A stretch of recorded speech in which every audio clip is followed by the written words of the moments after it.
Almighty God called the Sabbath holy. Who dares to redefine what God made holy? If Almighty God called the Sabbath day holy, who gave you the right to call it symbolic? If God blessed a specific 24-hour period and sanctified it, are you now more righteous than the one who created time itself? Exposing the lie. Every excuse used to replace God's holy Sabbath with Sunday is built on sand. Christ is our Sabbath, they say. But Jesus never called himself the Sabbath. That's a desperate stretch from Hebrews 4:9-10, which actually proves the Sabbath remains. It literally says, "There remains therefore a rest," Greek, sabbatismos, meaning Sabbath-keeping, for the people of God. Yet Sunday keepers twist this. Why?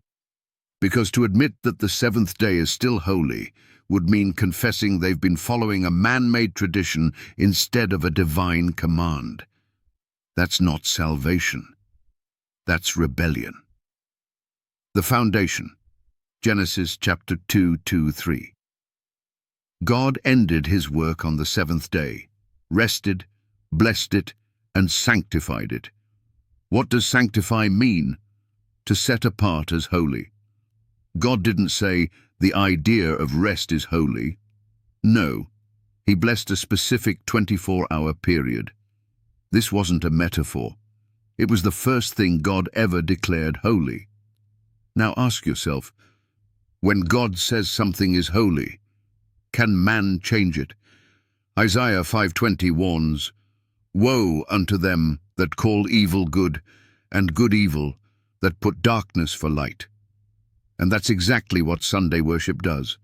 It calls another day holy, one that God never sanctified. Jesus' example and command. Luke 4:16.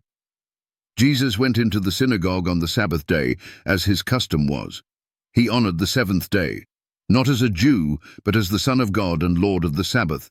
Mark 2:28. If Jesus is your example, why don't you walk as he walked? 1 John 2:6. They say, we worship every day. Good. Worship him daily. But obedience is not optional. The Sabbath is not about when you feel like worshiping. It's about doing what God said. You can't keep the Sabbath whenever you want. Exodus 20:10 is specific. The seventh day is the Sabbath of the Lord thy God. Not your Sabbath. His. The apostles kept it too. Decades after the resurrection, Paul was still keeping the Sabbath.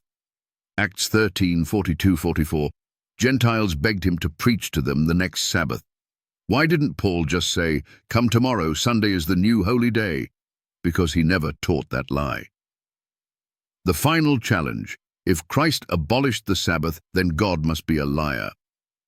But Titus 1:2 says, God cannot lie. So who's wrong? God or your denomination? To say the Sabbath is now symbolic is to trample the holiness of God's word. Exodus 31:16-17 says the Sabbath is a perpetual covenant, a sign forever. If Sunday replaced it, then show us one verse, just one, where God said he changed his holy day.